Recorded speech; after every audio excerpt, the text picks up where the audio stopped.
सभी भैया बहनों को नमस्कार स्नेह। आशा है आप सभी स्वस्थ होंगे, मस्त होंगे और नियमित रूप से अपनी पढ़ाई भी जारी रखे होंगे।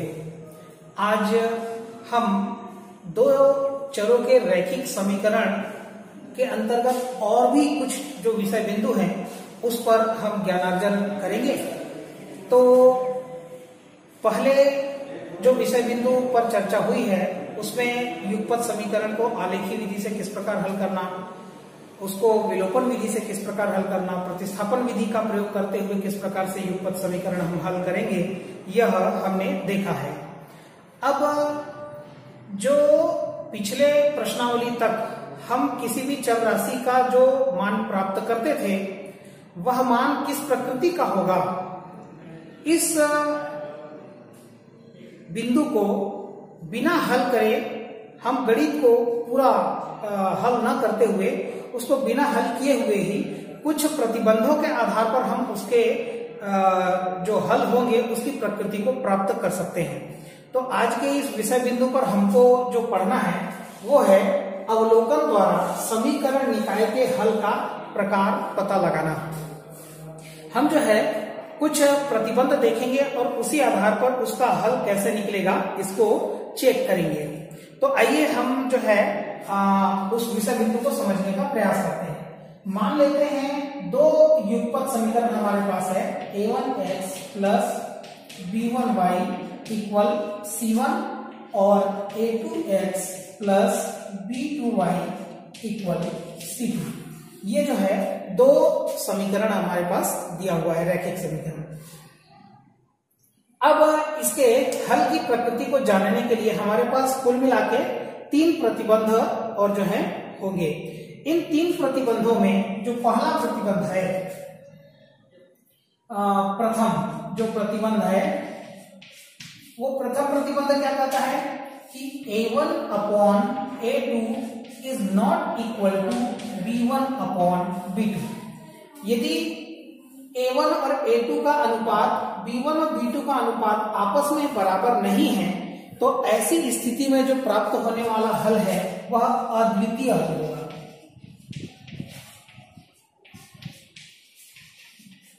अद्वितीय हल होगा। तो अद्वितीय हल क्या होता है इसको भी हम आगे देखेंगे। अब जो दूसरे नंबर का द्वितीय प्रतिबंध हमारे पास है, दूसरे नंबर का जो प्रतिबंध हमको मिलता है उसमें हम ये कहते हैं कि a1 upon a2 equal b1 upon b2 but not equal c1 upon c2। a1 upon a2 का मान तो b1 अपॉन b2 के इक्विवेलेंट है किंतु c1 अपॉन c2 के इक्विवेलेंट वह नहीं है। तो ऐसी स्थिति में जो समीकरण निकाय है, जो युगपत समीकरण है, उसका कोई हल प्राप्त नहीं होगा, कोई हल प्राप्त नहीं होगा। ये और इसके बाद जो तीसरा प्रतिबंध है हमारे पास, तृतीय प्रतिबंध, तृतीय प्रतिबंध के आधार पे हम ये कहते हैं कि a1 upon a2 equal b1 upon b2 equal c1 upon c2। ये है। तो ऐसी स्थिति में हम ये कहेंगे अंततः अनेक हल होंगे, अंततः अनेक हल होंगे। ये इस प्रकार से समीकरण निकाय के हल जो है हम प्राप्त कर सकते हैं।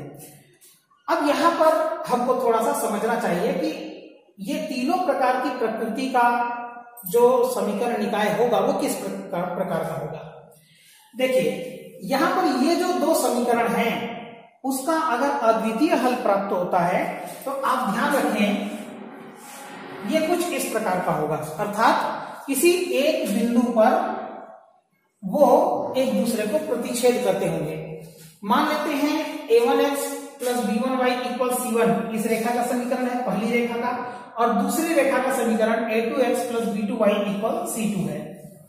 तो यदि अद्वितीय हल वाला ये पहला प्रतिबंध यदि मिलता है तो हम उसका ग्राफ कुछ इस प्रकार से प्रदर्शित करेंगे, अर्थात ये दोनों रेखाएं एक दूसरे को किसी एक बिंदु पर प्रतिच्छेद करेंगी और किसी एक बिंदु पर प्रतिच्छेद करेंगे, इसका हल अद्वितीय हल होगा। ये पहली बात। दूसरा क्या है कि कोई भी हल प्राप्त नहीं होता है, कोई भी हल प्राप्त नहीं होता है, इसका मतलब ये दोनों रेखाएं एक दूसरे को कभी प्रतिच्छेद नहीं करेंगी, अर्थात ये दोनों रेखाएं कैसी होंगी, समांतर होंगी। कोई भी दो रेखा एक दूसरे को यदि कभी भी प्रतिच्छेद नहीं करती है तो हम ये मान के चलें कि ये दोनों रेखाएं एक दूसरे के और जो है समांतर है, और समांतर है तो स्वाभाविक है ये एक दूसरे को प्रतिच्छेद नहीं करेंगी, और एक दूसरे को प्रतिच्छेद नहीं करेंगी तो स्वाभाविक तौर पर इसमें हल प्राप्त नहीं होगा। तो चले a1/a2 equal b1/b2 equal c1/c2, तो अंततः अनेक हल प्राप्त होगा। कहने का मतलब है कि यदि एक ही रेखा के ऊपर ये दूसरी रेखा भी आ जावे तो प्रत्येक बिंदु जो है दोनों रेखाओं का बिंदु है, इस कारण से ये दोनों रेखाएं जो है एक एक एक एक करके प्रत्येक बिंदु पर एक दूसरे को प्रतिच्छेद करती हैं, अपन ये मान सकते हैं। इसलिए इसका ये प्रत्येक बिंदु जो होगा दोनों समीकरण निकाय के लिए हल होगा। इस प्रकार से ऐसे बिंदुओं की संख्या अनंत हो सकती है। तो तीसरे प्रतिबंध के आधार पर हम कहते हैं अंततः अनेक हल होंगे। तो ये तीन प्रतिबंध हैं और इन्हीं तीन प्रतिबंधों के आधार पर हमको जो है यह समझना है कि इन तीनों प्रकार के प्रतिबंधों में और जो है कैसे कैसे हम प्रतिबंध लगाकर और समीकरण के हल की प्रकृति और जो है जान सकते हैं। तो कुछ उदाहरण की सहायता से हम इसको समझने का प्रयास करते हैं, कुछ उदाहरण देखते हैं, तो उसके आधार पर हमको ध्यान में आएगा कि प्रकृति कैसे पता लगाते हैं।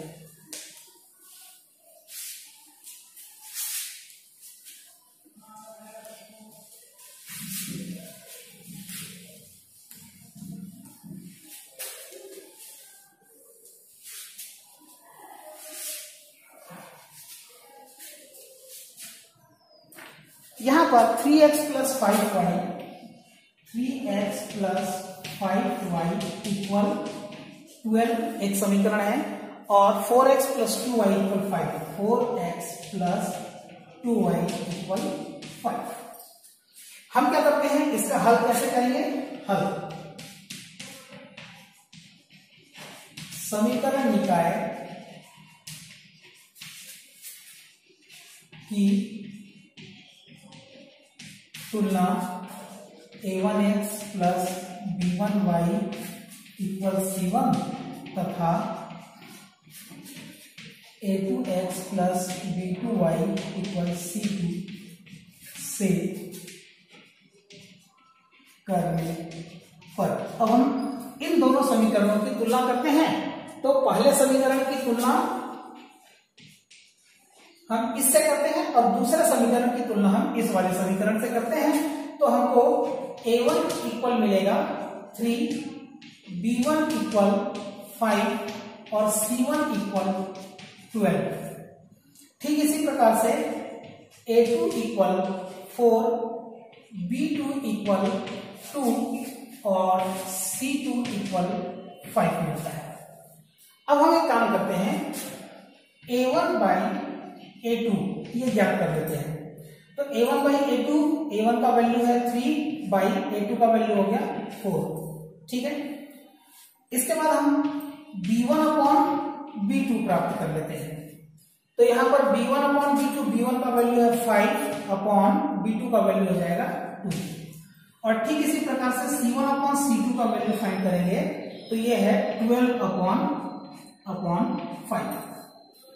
अब यहां पर हमने जो प्रतिबंध देखा है उसमें 3 प्रतिबंध, उन तीनों प्रतिबंध में पहला हम चेक करते हैं कि क्या a1/a2 is not equal b1/b2। तो a1/a2 equal 3/4 is not equal 5/2। पहले ही प्रतिबंध को ये संतुष्ट करता है। इस कारण से हम जो है इस प्रतिबंध के आधार पर जो यह समीकरण निकाय संतुष्ट कर रहा है, इस आधार पर अपने को ध्यान में आता है कि ये जो प्रतिबंध है वो किसका है, अद्वितीय हल का है। इस कारण से अतः समीकरण निकाय का अद्वितीय हल प्राप्त होगा। ये इस प्रकार से हम इसकी प्रकृति को पता लगा सकते हैं। अब एक जो समीकरण हमने पहले उदाहरण पे हमने देखा कि जो इसकी प्रकृति होती है वह अद्वितीय हल प्राप्त होता है, ऐसी प्रकृति है। अब हम चलते हैं, थोड़ा दूसरा प्रश्न देखते हैं जो दूसरी प्रकृति को व्यक्त करे।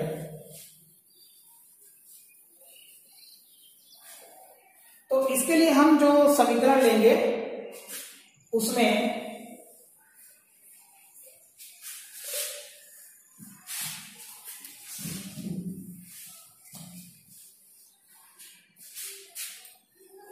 Five x plus 3y equal 12, 5x plus 3y equal 12 और 15x plus 9y, 15x plus 9y equal 15। ये समीकरण 1 हो गया और ये समीकरण 2 हो गया। अब इसका हल हम देखेंगे तो क्या हो जाएगा, समीकरण निकाय की तुलना a1x plus b1y equal c1 तथा a2x plus b2y equal c2 से करने पर हमको क्या मिलेगा, a1 equal 5, b1 equal 3, c1 equal 12। ठीक इसी प्रकार से a2 इक्वल 15, b2 इक्वल 9 और c2 इक्वल 15। अब हम निकालते हैं a1 अपॉन a2। अब a1 अपॉन a2 का वैल्यू 5 अपॉन 15, तो इसको चाहूं तो 5 और ये 15 को अगर कैंसिल कर दें तो 5 से भाग चला जाएगा तो 5 एकम 5 हो जाएगा और 5 किया 15, मतलब हो जाएगा 1/3, 1/3। ठीक है। अब हम निकालते हैं b1 अपॉन b2। तो b1 का वैल्यू है 3 अपॉन 9, तो फिर ये भी कैंसिल होगा, 3 एकम 3 और 3 तिया 9, मतलब हो जाएगा 1/3। अब यहां पर हम देखें तो a1/a2 का वैल्यू 1/3 और b1/b2 का वैल्यू भी 1/3 है, तो c1 अपॉन c2 भी निकालना पड़ेगा अपने को। अब यहां पर c1 अपॉन c2 का वैल्यू कितना हो जाएगा, c1 का वैल्यू है 12 अपॉन c2 का वैल्यू हो जाएगा 15, तो ये हो जाएगा 3 से कटेगा, 3 से 4 बार कटेगा और 3 से 5 बार कटेगा, तो ये हो जाएगा 4/5। अब जो हमको 3 प्रतिबंध है ज्ञात है, इन 3 प्रतिबंधों में से हमने ये देखा कि 1/3 और ये 1/3 तो सेम है, किंतु 4/5 जो है वो अलग है। अतः हम क्या देखते हैं, a1 upon a2 equal b1 upon b2 but not equal c1 upon c2। तो इसको हम लिखना चाहें तो लिख सकते हैं 1/3 इक्वल 1/3 बट नॉट इक्वल 4/5। और ये जो प्रतिबंध हमको पता है, ये जो प्रतिबंध है वो किसका है, समीकरण निकाय का कोई भी हल नहीं है, इसका है, तो हमको लिखना पड़ेगा अतः दिए गए समीकरण निकाय का कोई भी हल नहीं होगा। इस प्रकार से हमको लिखना होगा। तो इस प्रकार हम इस समीकरण को हमने हल भी नहीं किया है और बिना हल किए हम उसकी प्रकृति को बता पा रहे हैं कि जो हमको हल करने पर उत्तर प्राप्त होने वाला है, चर राशि का मान प्राप्त होने वाला है, वह एक निश्चित मान प्राप्त होगा अथवा नहीं। अगर अद्वितीय हल होता है तो हम कहते हैं कि चर राशि का एक निश्चित मान प्राप्त हो रहा है, अन्यथा बाकी दोनों स्थितियों में जो चर राशि का मान होता है वो अनिश्चित होता है। तो इस प्रकार से हम इन प्रतिबंधों को ध्यान में रखते हुए और जो समीकरण निकाय है उसका हल और उसकी प्रकृति कैसी होगी ये जान सकते हैं।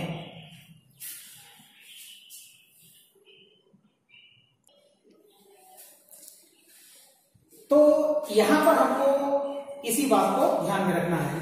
काम केवल इतना है, दिए गए समीकरण निकाय की तुलना हमको इस समीकरण और एक दूसरे समीकरण से करनी है, उनके गुणांकों के मान को लिखना है और जो 3 विषय बिंदुओं पर हमने प्रतिबंध देखा है उस प्रतिबंध को और जो है उसके लिए मान प्राप्त करते हुए वह मान किस प्रतिबंध को सेटिस्फाई करता है, किस प्रतिबंध को पूर्ण रूप से पालन करता है, इसको देखते हुए हम अपने उत्तर की प्रकृति को लिखेंगे। तो इसके पश्चात यहां पर हम आगे के विषय बिंदु पर अभी विचार करेंगे।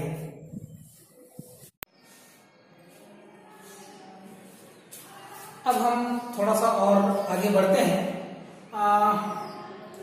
अपनी 10वीं की जो परीक्षा होती है उसमें सामान्य तौर पर इस टाइप के प्रश्न आते हैं कि जो युगपत समीकरण दिया गया है उस युगपत समीकरण का हल और जो है आप उसकी प्रकृति बताते हुए और हल कीजिए।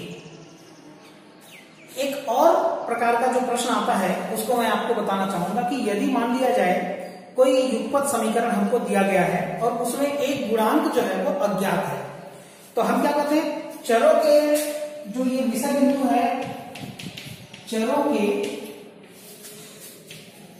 अज्ञात गुणांक का मान प्राप्त करना।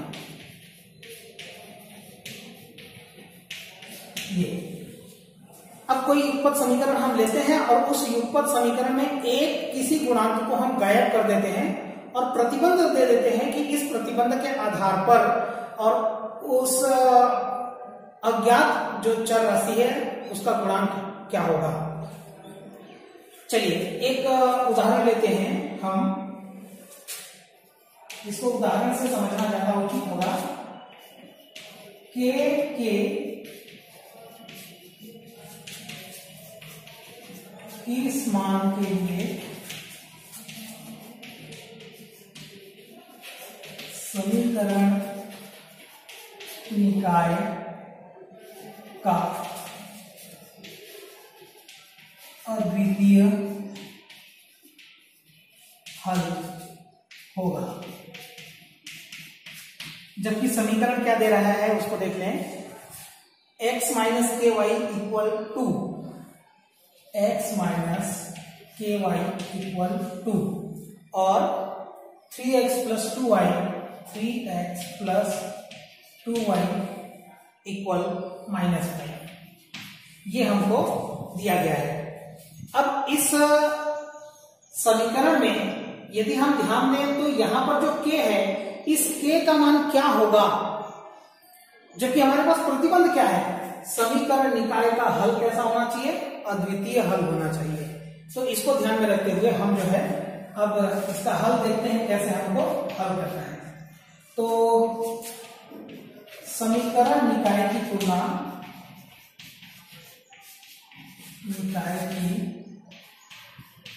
तुलना a1x plus b1y equal c1 तथा a2x plus b2y equal c2 से करने पर, इससे करते हैं हम और अब हम मान निकालते हैं। तो देखिए यहां पर a1 का जो मान होगा वो होगा 1, b1 का जो मान होगा वो होगा -k और c1 का जो मान होगा वो होगा 2। ठीक इसी प्रकार से a2 का जो मान होगा वो होगा 3, b2 का जो मान होगा वो होगा 2 और c2 का जो मान होगा वो होगा -5। अब हमारे पास प्रतिबंध है अद्वितीय हल के लिए, अद्वितीय हल हेतु प्रतिबंध।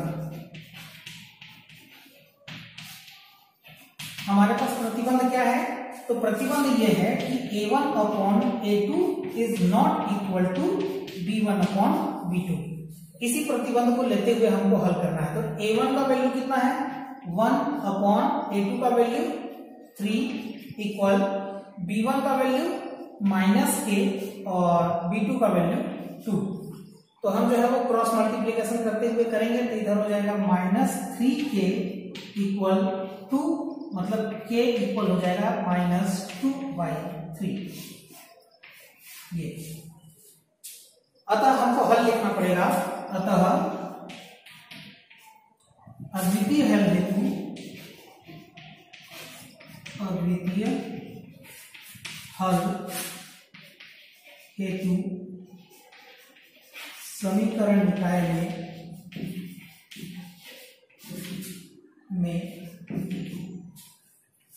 k बराबर -2/3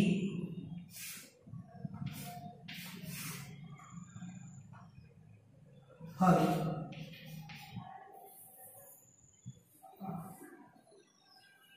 मान प्राप्त होगा।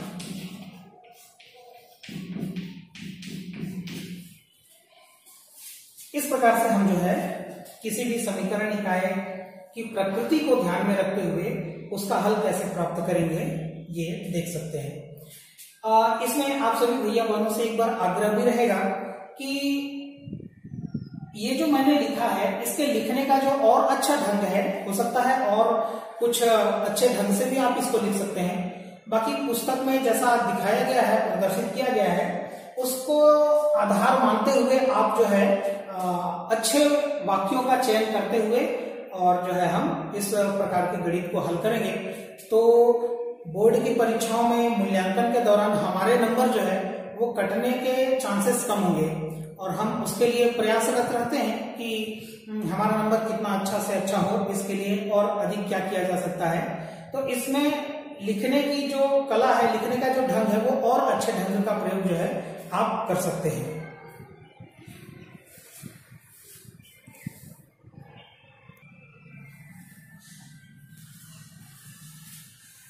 एक और उदाहरण की सहायता से k का मान हम किस प्रकार से प्राप्त करेंगे इसको समझने का और थोड़ा सा प्रयास करते हैं। गणित एक ऐसा विषय है जिस पर जितना अधिक हम अभ्यास करेंगे, गणित को याद करना ये बहुत कठिन काम है। इसको समझकर अभ्यास करना ही इसमें अच्छे नंबर लाने का एक प्रकार से ट्रिक हो सकता है कि आप जब तक कि इसमें अभ्यास बहुत अच्छे से नहीं करेंगे आपको और जो है सफलता मिलने के जो चांसेस है वो कम होता है। इसलिए खूब अभ्यास कीजिए तो स्वाभाविक तौर पर आपका अभ्यास ही जो है आगे आने वाले समय में गणित के लिए आपका सहयोगी बन सकता है। तो एक और अभ्यास के लिए प्रश्न लेते हैं हम। kx plus 2y equal 5, 2y equal 5 और 3x plus y equal 1, 3x plus y equal 1। अब हम क्या करते हैं? अब हम इस समीकरण निकाय का फिर वही अद्वितीय हल के लिए हम लोगों को प्राप्त करना है इसके k का जो मान है, x जो चर राशि उसके साथ यहाँ पर कोई एक निश्चित मान होना चाहिए जिसके लिए इसका हल अद्वितीय प्राप्त होगा। तो हमको उस k का मान प्राप्त करना है। तो समीकरण निकाय की तुलना a1x plus b1y equal c1 और a2x plus b2y equal c2 से करने पर पहले समीकरण की तुलना हम इससे करेंगे और दूसरे समीकरण की तुलना हम इससे करेंगे। चलिए, तो a1 equal k, a2 equal 2 और b1, a1 equal k, b1 equal 2 और c1 equal 5, a2 equal 3, b2 equal 1 और c2 इक्वल 1। अब हम क्या करते हैं, यहां पर अद्वितीय हल हेतु प्रतिबंध क्या है? अद्वितीय हल हेतु प्रतिबंध। ये प्रतिबंध क्या है? A1/A2 is not equal to B1/B2। तो हम यहां पर A1 का वैल्यू रखते हैं, ये है K/A2 का वैल्यू हो जाएगा 3 इक्वल नॉट इक्वल B1 का वैल्यू हो जाएगा 2 और B2 का वैल्यू हो जाएगा 1। यहां पर हम तिर्यक गुणा करेंगे तो ये हो जाएगा K इज नॉट इक्वल 6। इस प्रकार से हम K इज नॉट इक्वल 6 ये जो है इसका आंसर हो जाएगा।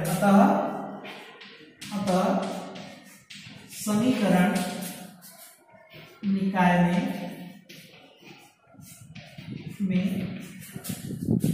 K is not equal to 6 हल प्राप्त होगा। ये हम लिख सकते हैं। इस प्रकार से समीकरण का हल जो है आसानी से प्राप्त किया जा सकता है। तो आशा है आप सभी भैया बहन जो है किसी चर राशि का मान हम जो है वो किस प्रकार से प्रतिबंधों को आप ध्यान में रखते हुए यह कैसे निकाला जा सकेगा, यह आप सभी भैया बहनों को समझ में आया होगा। तो एक बार इसको ध्यान से थोड़ा सा देख लें और फिर थोड़ा सा दिमाग में इसको बैठा लें।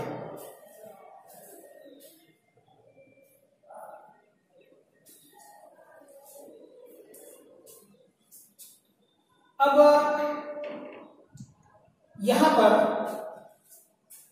हल की प्रकृति को जानना पहला काम है। आगे आने वाले समय में हम जिन प्रश्नावलियों पर अध्ययन करेंगे उसमें पहले हम प्रकृति को देखते हैं कि उसकी कैसी कैसी प्रकृति हो सकती है। जो पहले अभी हमने बात किया है कि उसमें 3 प्रकार की प्रकृति होती है, अद्वितीय हल, कोई हल नहीं और अंततः अनेक हल। तो हम प्रकृति को जब पता लगा लेंगे तो आगे उसके चर राशि के मान को प्राप्त करने में हमको सुविधा होती है। तो ऐसा ध्यान में आता है कि प्रकृति जब पता चल जाए तो हम उसका हल प्राप्त कर लेंगे। दूसरे क्रम में हमने देखा जो किसी भी समीकरण में किसी भी चर राशि का जो अज्ञात गुणनखंड है उस गुणनखंड के मान को हम किस प्रकार से प्राप्त करेंगे। तो ये दोनों विषय बिंदु जो है अपने 10वीं कक्षा की परीक्षा की दृष्टि से बहुत विशेष भूमिका रखता है। इस कारण से इसका अभ्यास खूब कीजिए। तो इन 2 प्रमुख बिंदुओं को और जो है आज इस कालखंड में रखते हुए आप सभी भैया बहन स्वस्थ रहिए, मस्त रहिए और पढ़ते रहिए। इन्हीं शुभकामनाओं के साथ आज के इस कालखंड में केवल इतना ही। आप सभी प्रणाम, नमस्ते, स्नेह।